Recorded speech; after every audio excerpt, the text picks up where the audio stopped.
It's fun for a while to have a glass of milk and cookies, but come on, you better have the salads and the vegetables and the things that are a little more stable. For half a century, one of Hollywood's golden boys hid a truth so dangerous it could have destroyed him. Tab Hunter was the all-American idol, plastered on every magazine cover, paraded on red carpets with women he didn't love. But behind the curtain, in the shadows of fame, he was living a secret life. Then, at 86, Tab dropped the mask and stunned the world. One after the other, he named the powerful names he had secretly loved and dated. The revelation shattered the perfect image Hollywood had built around him. Who were these men? And why did Tab wait until the end of his life to finally speak their names? The American Illusion. Hollywood in the 1950s was more of an industry than an empire. It manufactured dreams, packaged them neatly, and sold them to audiences who believed every frame flickering on the silver screen. One of its brightest products was this young man with platinum blonde hair and a smile that could light up a theater, Tab Hunter. He looked like the boy every mother wanted her daughter to marry, the kind of clean-cut athletic kid who might mow lawns on Saturdays and then go to the soda shop on Sundays. Tab wasn't just a star, he was an idea. His face was splashed across magazines and his records topped the charts. Songs like Young Love sold hundreds of thousands of copies and turned him into a teen idol overnight. But make no mistake, none of this was just organic. I only did one. That was Ride the Wild Surf. Everybody kept thinking of me as a surfer. Tab Hunter, the star, was a creation. Behind him stood the relentless control of Warner Brothers as they polished every detail of his persona until it shone. They dictated his wardrobe and the places he could appear. Most importantly, they controlled his dating life. If a fan opened a magazine, there was Tab, hand in hand with Natalie Wood, or another studio-approved starlet, the flashbulbs capturing what looked like romance, but was nothing more than a choreographed act. Still, audiences didn't care. They adored the fantasy. When Tab starred in Damn Yankees, in 1958, playing the irresistibly charming Joe Hardy, the illusion seemed complete. Here was America's golden boy, the man who could do it all: sing, dance, act, and smile with a kind of effortless innocence that felt authentic. That was the trick. Warner Brothers knew the power of image, and with Tab, they had sculpted one so flawless that people believed it. Here was Geraldine Page from the Actors Studio in New York. It was a whole different way of working. Tab kept up with her. But perfection is a prison. For Tab, every fake date, every staged photograph, and every publicity stunt tightened the bars. He lived inside a glittering cage where his every move was watched, every word measured, and every instinct suppressed. Because there was one truth about Tab that could never make it into the magazines or be whispered beyond his tightest circle: Tab Hunter was gay. And in that era, it was the one secret no contract could protect. No matter how bankable a star was, scandal could destroy everything their studios had tried to portray. So men like Tab were expected to play their roles on and off screen and raise no suspicion. That tension was the bane of Tab's career. So while fans swooned over his smile when he leaned toward a starlet on a red carpet, all Tab wanted was to scream and tell them it wasn't romance but survival. Of course he couldn't, so instead he lived like that. But what kind of life was he living in the shadows? A life in the shadows. Not only was the golden era conservative, it was predatory and full of scandal magazines that made fortunes digging up dirt on stars and turned secrets into headlines. One wrong photograph or anonymous tip could end a career overnight. Tab knew this better than most. It was in 1955, during a gathering of young gay men in Los Angeles called a pajama party, that police suddenly stormed the area and arrested the attendees. Tab was one of them. The arrest could have destroyed him, but Warner Brothers moved quickly. Birds do it with soupy sails. That's a winner. Tab Hunter is burying the story and scrubbing his name from the reports. The studio saved his career, but it dawned on Tab how easily he could lose everything if one slip happened. He needed to be careful, and that's what he did next. His world became a game of coded language and careful planning. Meetings with friends or lovers were arranged like covert operations. With locations chosen for privacy, and times shifted to avoid suspicion. Sometimes he'd park blocks away and walk through back alleys just to share an hour of freedom out of sight. Imagine being one of the most desired men in America, and yet being unable to hold the hand of the person you loved in public. The paranoia never fully left. He knew that a stranger's camera could end him, and even an old acquaintance could expose him. Even friendships were risky, since loyalty in Hollywood could be a mirage at times. And yet, even in that lonely life, there were moments where the mask slipped, and he found someone who saw the man beneath the illusion. These weren't just flings or escapes. They were lifelines, proof that he wasn't alone in a world determined to erase him. But who were these men who held Tab's heart and shared his secret world? And how did love survive under the constant threat of exposure? The Secret Keepers. Like everyone, Tab also longed to be loved in a real way.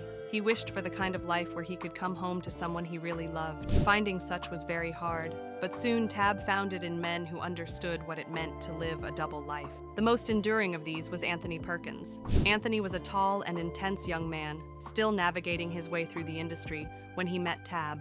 They soon found out that not only were they climbing Hollywood's ladder at the same time, but they were carrying the same secret. And that was enough to build an instant connection. There was no need for paranoia because they both knew the rules and the cost of breaking them. Everything was at stake, and so their norm for many years was spending time together in locked apartments and only during stolen weekends. These were two of America's most desirable bachelors, being forced to hide just to be themselves. Was it love? By all accounts, yes. But it was also bittersweet and complicated. While Tab didn't pretend to date any woman and only took pictures with starlets, Anthony was more ambitious and sometimes chose career over closeness. When his agents pushed him to have public heterosexual relationships, he complied without protest, even when it hurt Tab. What is this social service work that you've been doing? Yet despite the bruises, their bond endured, two icons of masculinity lying low in each other's arms, knowing the world would never be allowed to see the truth. But with Ronnie Robertson, the tone shifted. Ronnie was a prodigy figure skater. He was young with a magnetic charm and unafraid of his flamboyance in a way that startled Tab. Unlike Tab's relationship with Anthony, this romance was lighter and more playful. It didn't have the brooding intensity of Anthony's, and it had the freshness of being slightly outside Hollywood's suffocating gaze. They could travel and spend time around the skating world. Still, shadows trailed them. Being seen together too often raised eyebrows, and the rules of discretion always applied. But Robertson represented something new for Tab: tenderness. With Robertson, Tab glimpsed what life might feel like if love wasn't always a transaction of secrecy and fear. And then there was Rudolf Nureyev, the fiery Russian defector who took the ballet world by storm. Where Anthony was cautious or Ronnie was sweet, Rudolf was reckless. He didn't bow to rules. He was a passionate and electrifying kind of man who could make you feel alive one moment and exhausted the next. Their affair was brief but unforgettable for Tab, because with Rudolf, there was no pretense of safety. He didn't bow to rules and lived boldly, almost daring the world to catch him. But that fire came with danger. And then I thought, oh my gosh, where do I serve my apprenticeship?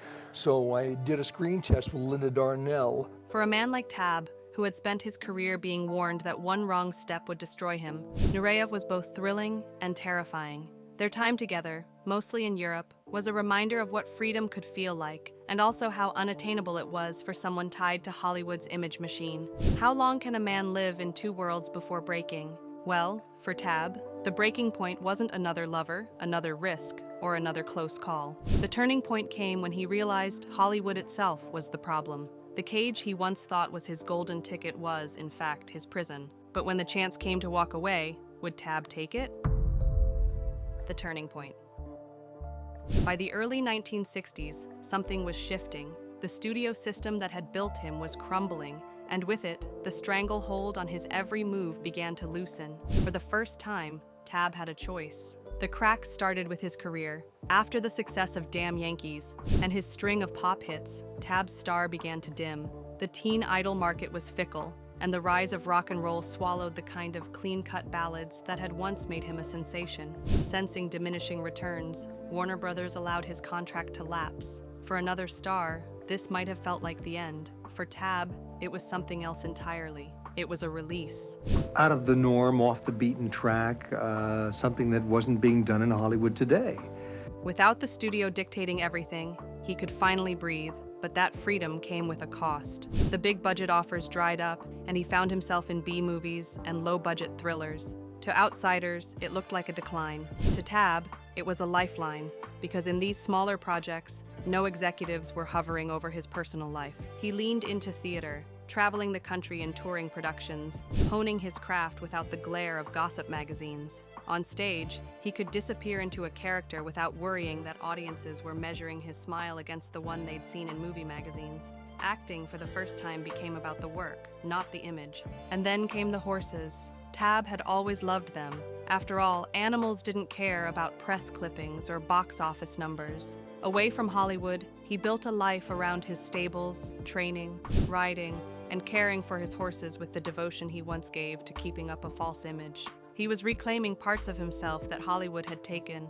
But was this walking away or being pushed out? That was the question people whispered. The truth is more complicated. Yes, Hollywood's attention span had shifted to newer, shinier idols, but Tab also understood something few of his peers dared to admit. Fame was hollow if you couldn't live with yourself. By leaving the center of the storm, he found a kind of freedom no studio contract could offer. Hollywood had given him a glittering cage. Walking away meant he could finally test what life felt like outside the bars. And yet, for all the freedom he found in the theater and the stables, something was missing. Companionship, stability. A partner who didn't just know his secret, but shared his life openly. Was such a thing even possible for someone like Tab, after decades of hiding? Finding a true partner. When Tab Hunter stepped onto the set of the cult comedy Lust in the Dust in 1985, he had no idea that his life was about to change forever. At 54, his career was in an odd place. Hollywood still remembered him as the blonde dreamboat of the 50s era, but he had outgrown the boy-next-door image decades ago. He wasn't chasing stardom anymore. He was chasing authenticity. And on that set, authenticity walked into his life in the form of Alan Glazer.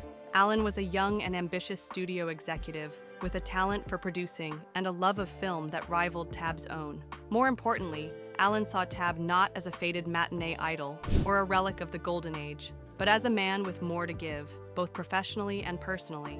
Their connection was instant, but it wasn't built on Hollywood flash. It was steady and real. Swizzle Stick was good in front of the camera? She was great in front of the camera. Yeah!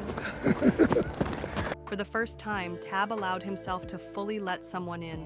Maybe because Tab was already at a point in his life where he had little or nothing to lose, or maybe Alan matched him in love, but together they forged something rare in Hollywood, a love story that lasted more than 3 decades. Professionally, Alan became Tab's fiercest supporter. He pushed him to return to the screen with bold choices, producing films that reminded audiences of Tab's talent beyond his teen idol looks. Together, they made Lust in the Dust a cult classic, embracing camp and humor in a way that gave Tab a second act on his own terms. Alan's business acumen, paired with Tab's star power, created not just films, but a safe space where Tab could perform without the weight of pretense. But their bond went far deeper than career moves. At home, away from the cameras, Alan and Tab built a sanctuary. They settled into a quiet life with their horses and the rhythms of domestic partnership that Tab had long thought impossible for someone like him. They cooked together and faced life's ordinary struggles side by side. In that simplicity, Tab found a happiness that stardom had never given him. Their relationship wasn't without its challenges. The world of the 1980s wasn't forgiving to openly gay couples, especially when one of them had built his career in the image of the all-American heartthrob. But Tab and Alan lived with discretion and not fear. Maria Cooper is an outstanding human being, and she's... By then, Tab had grown weary of hiding.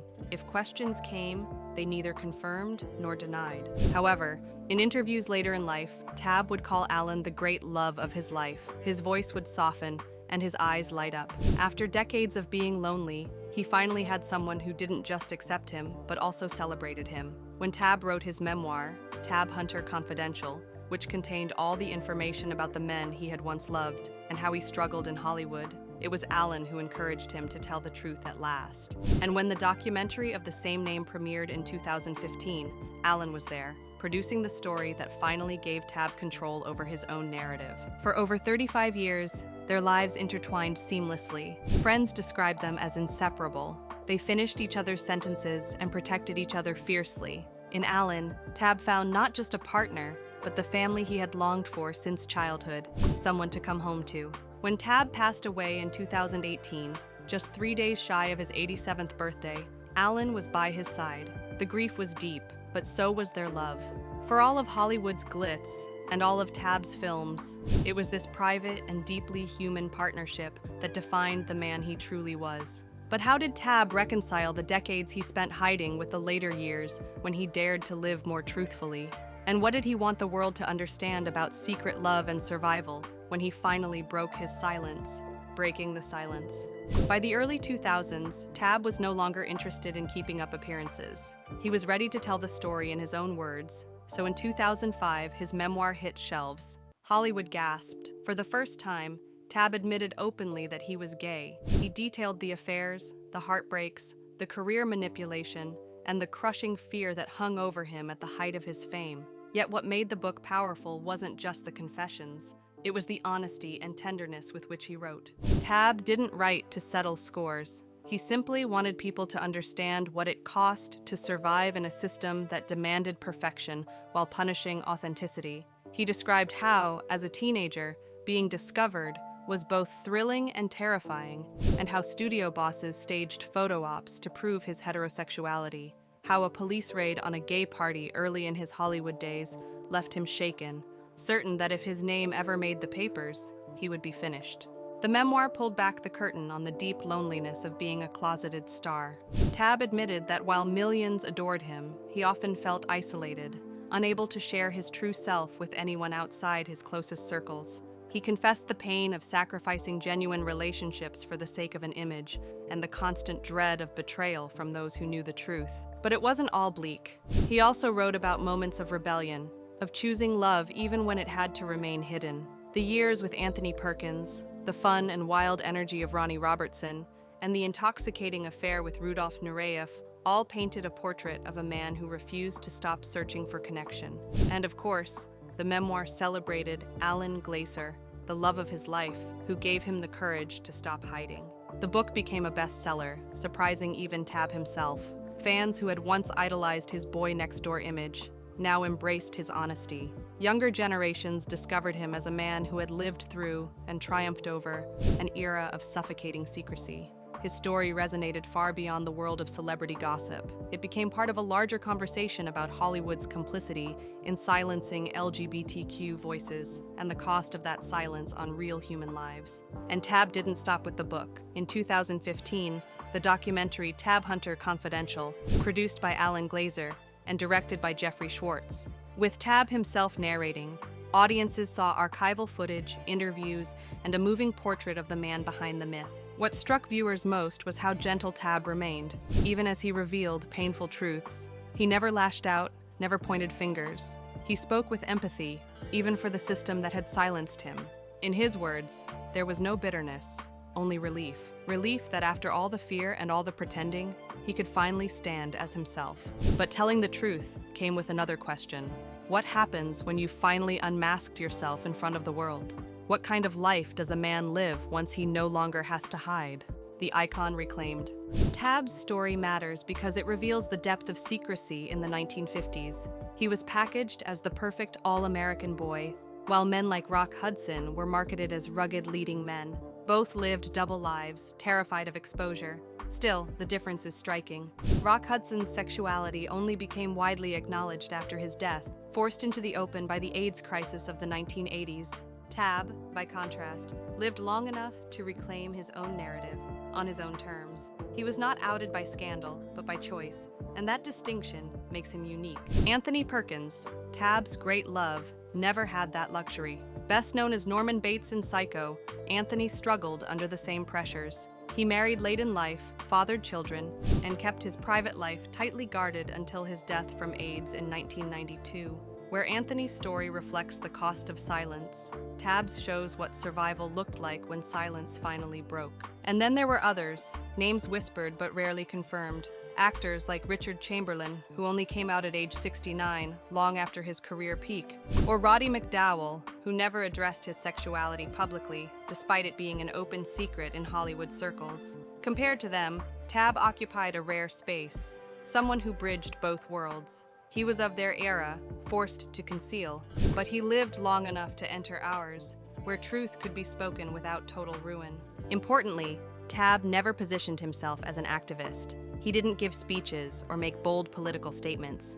Instead, his legacy lies in his act of endurance. He lived through the decades when exposure meant exile, and he emerged with his dignity intact. For many, that survival alone was proof that being yourself, even belatedly, can carry more weight than any public campaign. Today, Tab is remembered less for the films he made and more for what his life represents. The real Tab Hunter wasn't the cardboard cutout Warner Brothers sold. His true image is the one history now embraces, a pioneer who survived the cage and whose story continues to remind us how costly silence once was and how powerful truth can be.